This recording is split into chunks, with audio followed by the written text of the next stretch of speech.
but also during this time we are learning, benefiting one another, and reminding one another. So this is all counted as a great act of worship. I just want to really quickly talk about two things which I heard yesterday, which stuck out for me when I was sitting here after Isha. 2 points that were made by the speaker, which I think are extremely important points. The first point was when it was mentioned that we have, as a community, we have wasted a lot of our time, resource and energy in sectarian matters. Matters which are secondary, they're not fundamentals, but we've made them into fundamentals. And we've spent so much time trying to convince one another. The funny thing is that ulama have differed from the beginning of Islam. The Sahaba differed with one another. So if you couldn't get the Sahaba to agree on every single thing, and they're the best of people after the Prophet, then what chance have you and me, 1400 years later, got to get everyone to agree on every single point? It's impossible. So trying to do that is impossible as well. And if you try and make your life mission to make everyone agree with everything that you believe, you're going to spend a lot of time and effort, but I guarantee you're not going to get anywhere. So the only way forward for us as a community is to understand that diversity has always existed. Why do we have the 4 schools, the 4 Sunni schools?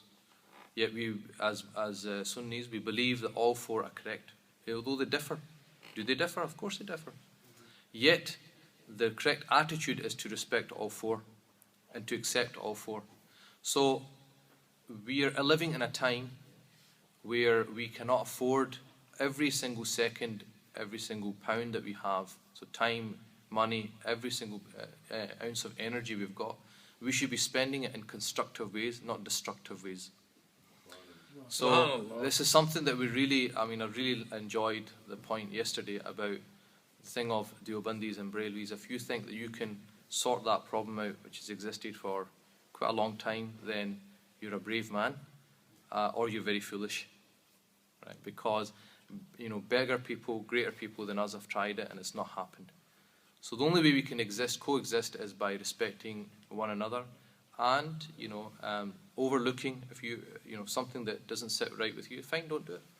But if someone else wants to do it and some scholars allowed it, then what's the problem? So that was the first point which I really enjoyed yesterday. The second point which stuck out for me was the emphasis on education. And the point was made that if this mosque is made only for the purpose of praying, well, there's other mosques that are doing that. And a lot of our mosques are empty during the week. It's just Jummah and Eid, which are the 2 days which they're full. So if the purpose was to just make another mosque, well, there's other mosques as well. So there's something greater than that needs to happen. One of the primary functions or primary purposes of a mosque is to educate the community. And one of the questions in my mind I've been asking a lot of scholars lately is, why is the Ummah, or why are people, especially in our community in the UK, so ignorant when it comes to the Sharia of Allah subhanahu wa ta'ala? Yet we have lots of mosques, we have lots of imams, now we have English-speaking imams. Why are people still, I've got relatives who are in their 50s and they're asking me basic questions on wudu and ghusl. Your life is coming to an end and you still don't know the basics of your deen. And the person said to me they've been attending a certain mosque for 10, 15 years. So something is not right there. If we have all these graduates coming out of these Islamic madrasas, where is the effect? Why is the Ummah still in a state of ignorance? A couple of weeks ago, the exam results came out for schools, and the children, or not children, but young teenagers were very nervous when they're going to check their results. Did they get an A, a B, or a C, or fail? Did they get into university or not? And once they get the results and they've passed, they're relieved, alhamdulillah. And the thing is, subhanallah, the point is we've put so much emphasis on our secular education. Yet, if the same parent is so happy when the child, alhamdulillah, my child's going to do, medicine or dentistry or whatever the career is. But if the child has got poor tajweed, it's not a problem. It's not a problem. If the person doesn't know how to pray, it's not a problem. If the person misses a few fasts because they're studying, it's not a problem. When it comes to the deen, it's not a problem. But when it comes to dunya, no, you've got to do well. Then we wonder why we have so many problems, because our priorities are all wrong. Our priorities are all wrong.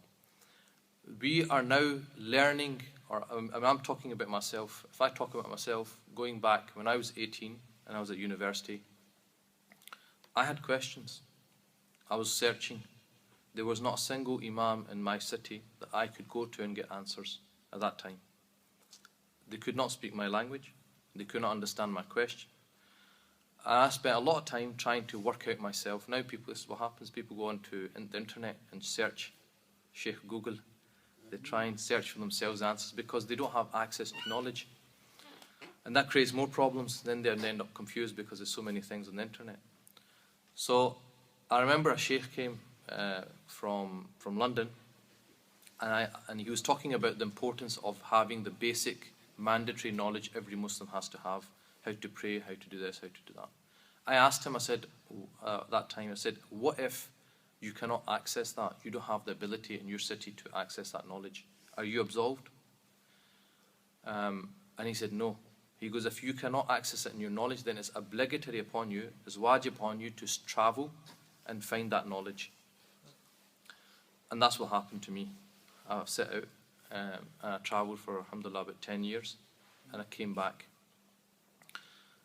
Alhamdulillah, the situation, I think, is different today.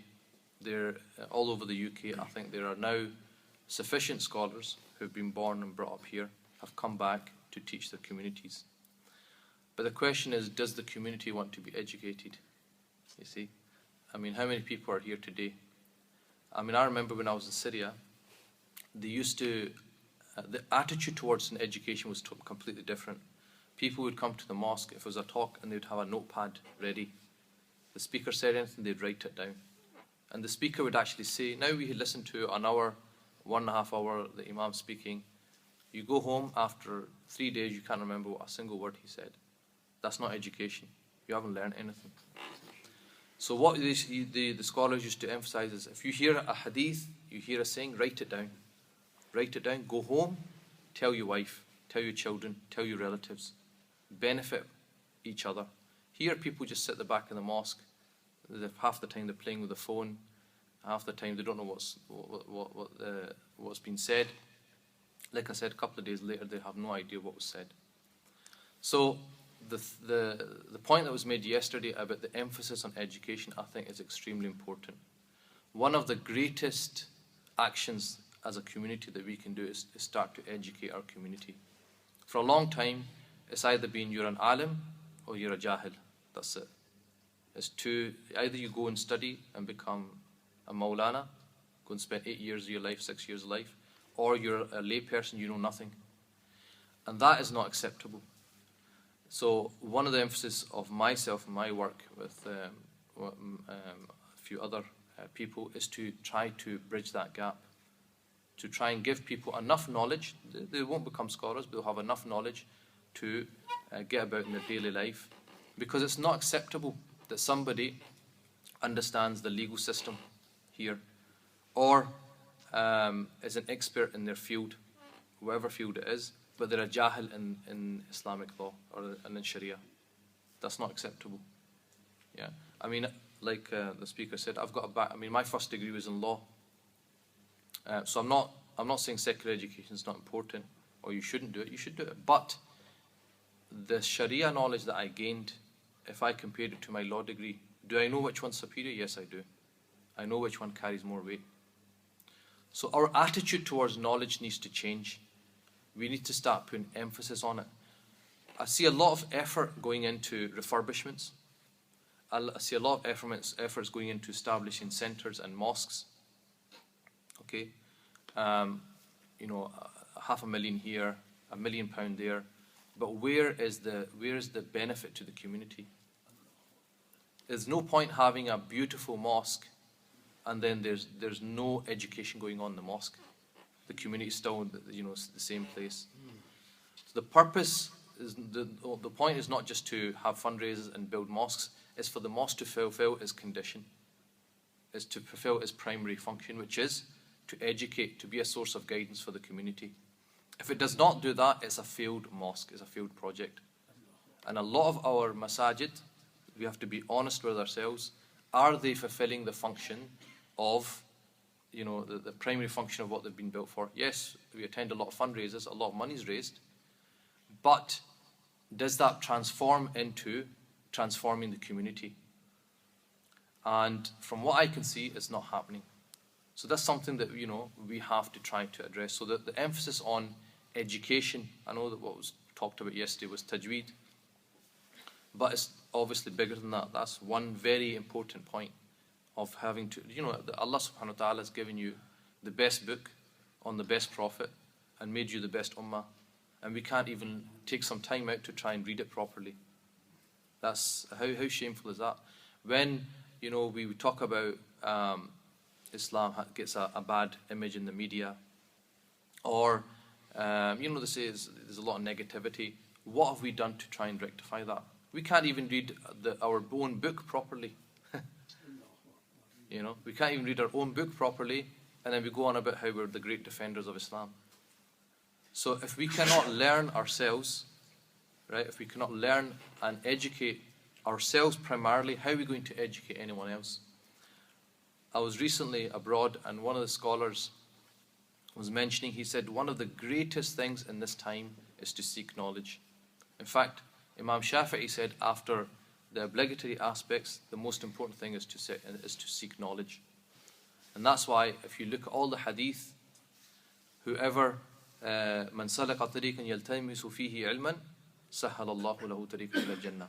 As the Prophet said, whoever sets out on the path of knowledge, Allah subhanahu wa ta'ala makes the road to paradise easy for him. The Prophet said that the circles of knowledge, or in another narration, the circles of dhikr, are Riyadul Jannah. They're the gardens of paradise. So if there's gardens of paradise, you're going to go to the botanic gardens, or you're going to go to the gardens of paradise? Yeah. So it's all about understanding, it's all about getting our mentality correct and understanding what great blessing is contained in the circles of knowledge and learning.